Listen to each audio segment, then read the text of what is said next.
Welcome to Pit Factor. I'm Matt Pittman. Today, we're going to talk about coaching. You guys have given me some world-class advice as I've gone down this path. You know that. We've talked about that.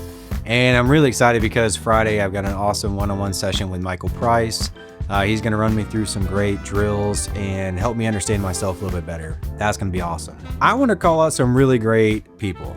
One of those people is Jim Palmer. As you saw in my last video, I talk a lot about how I'm going to use Talladega as my balance on where I'm at in my performance. And I'm going to use all the local matches that I'll be doing to really just hone in those skills so that I can put those skills to the test at Talladega once a month. Jim Palmer was kind enough to watch that video and he immediately was like, hey, I have a solution for you. I know how to help you with the things that you're dealing with. And as you guys know, the majority of the things that I'm dealing with is all in here. I believe I have the physical ability. I just can't line everything up mentally to get to where I need to be. So Jim, knowing that, seeing that, hearing that, is got me in touch with Steve Anderson. Now, you guys are in the game know who Steve is and how great he is at his job. For those of you that do not know who he is, let me tell you a little bit about him. Steve Anderson is a renowned Grandmaster shooter, coach, author, and podcaster known for his deep focus on the mental game and practical dry fire training, helping competitors like me improve through his book, classes, and the shooting show, emphasizing performance, psychology, and structured practice for success in USPSA and IPSC. That's pretty dope. We had a quick conversation the other day, a quick phone call last night actually, and he just kind of a get to know you session and hear a little bit about where I am and where I want to be. And honestly, for me, learning a bit about who he is and just his history and the things that he has helped people throughout the vast career that he's had in this, help them get to where they want to be. So I'm very, very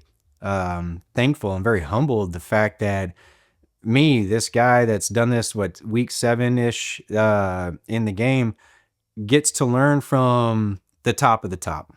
And I'm pumped on that. One thing that he mentioned in our chat last night was the only thing pressure can do is amplify what you're thinking and feeling.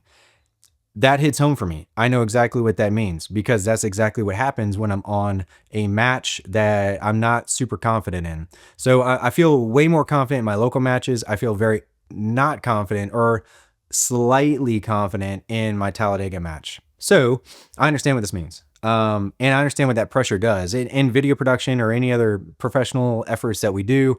When you feel that pressure and you're very well versed at what you need to do to execute that well, that pressure makes you freaking crush the game. It makes you go faster. It makes you do well. It makes you knock it out of the park and all those other fun things. Well, when you're not confident in your ability, that pressure makes you shut down, makes me shut down. And he's going to help me work through that. Another thing that I learned from either our conversation last night, no, it was actually through one of the videos he posted on his YouTube, was the first and the second problem within the sport. We'll start with the second one. Negative imprints during training is the second biggest problem in the sport. I love that. I love that for a personal life mantra, not just in the game. And so I'm definitely going to hone in on that a bit more. Loving that. The first biggest problem is the conscious control of speed in competition. Adjusting your speed up or down with a conscious mind is the biggest problem in the sport.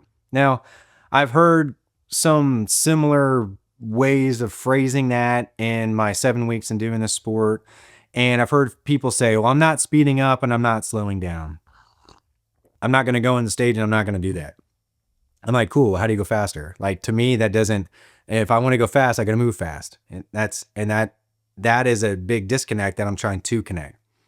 So moving at sight picture, and I think he said that in one of his other videos, I could be paraphrasing from somebody else, but moving at sight picture, moving at the speed of your sight is the speed you should move at. And so that is taking on a new meaning to me as I'm evaluating courses, the stages and things of that nature. Also getting in mental reps for each stage, which all of you guys have helped me because I've said that's my number one issue. FTEs.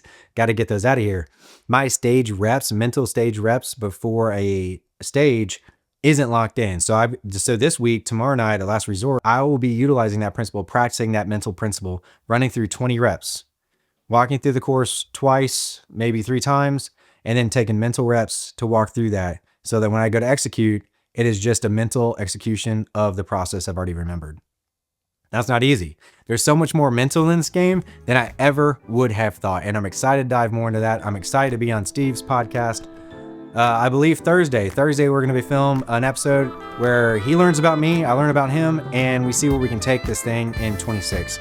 I'm super pumped about that, guys. I cannot wait to see those results. I can't wait to feel what those results look like, and then take those lessons learned into practice in my dry fire training and in my live fire training. Thanks for following along on Pit Factor. Thanks to Gold Sprint for always giving me the best coffee in the coffee mugs. I look forward to seeing you guys down the road. Cheers.